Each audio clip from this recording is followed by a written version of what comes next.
I'm so excited to see so many faces of dear close friends and family, and so many people who I have no idea who you are.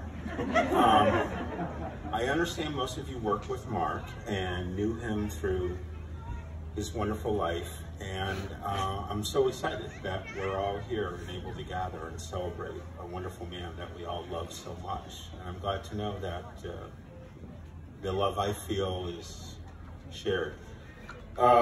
So this is actually kind of a fun place to have a memorial service for Mark because he taught high school right there, and he coached girls soccer right over there, and he met Rita and fell in love right over there. So it's very nice that with the sound of children who he loved in our background and the school, that this is a good location for a day like today. I'm also happy that I get to touch this podium. This is why I don't do karaoke either. So this podium is from Mark's classroom. And you'll see there's all these Dole banana stickers on it and fruit stickers. And these were from the students who loved him and wanted to give him this.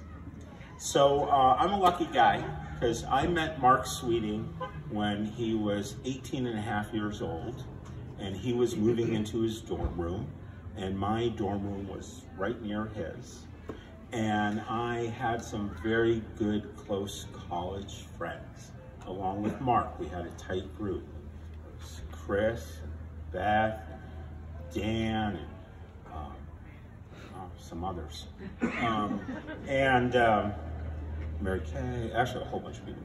And we all kind of got jobs or went to school or wound up in Portland after we graduated from college in Washington, D.C.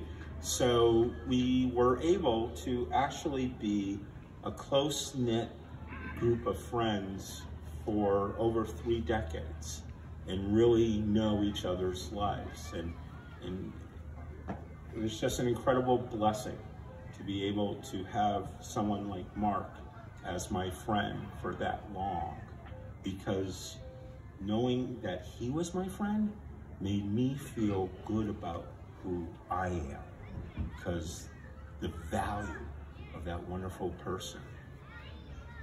And because I know Mark so long, I know some good stories. Yes, that I bet you don't know.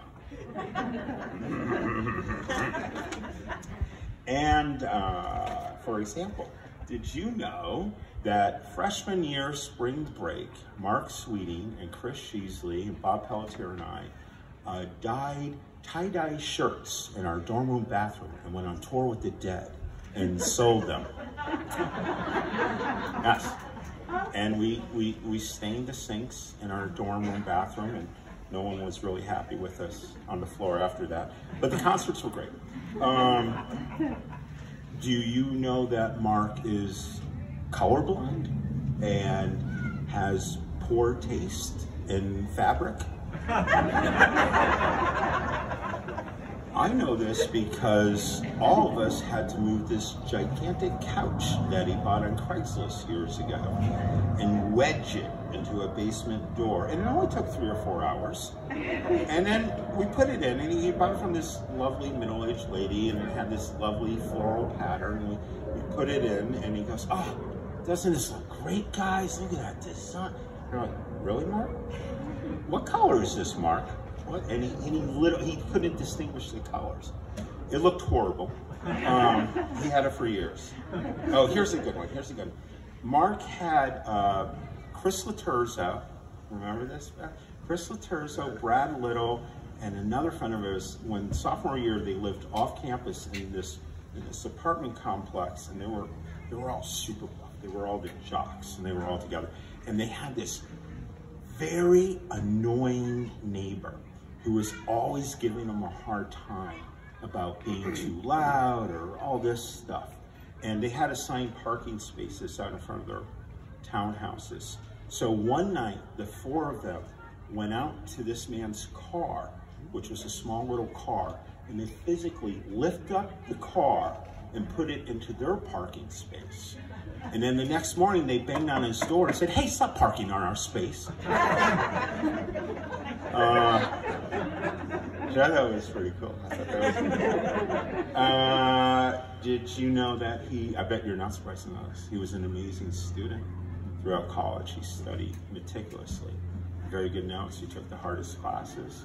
He always pushed himself, and he never complained. He enjoyed it.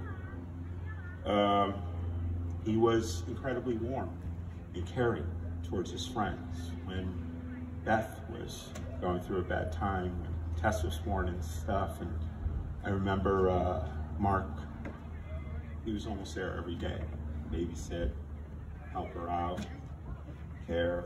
His love was intense for his friends.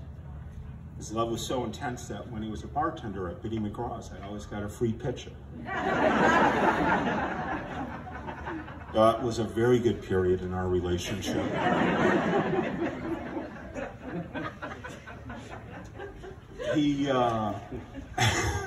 He had this brush with fame.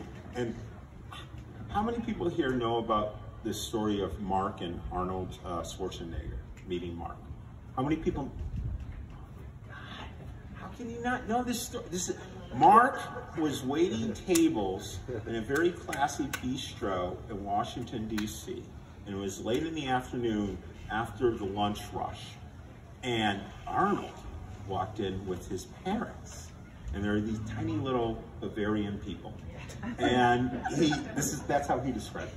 And he took them to this little alcove, and he was their waiter, and he took very, very good care of them, and he didn't, gleam over the celebrity or anything like that.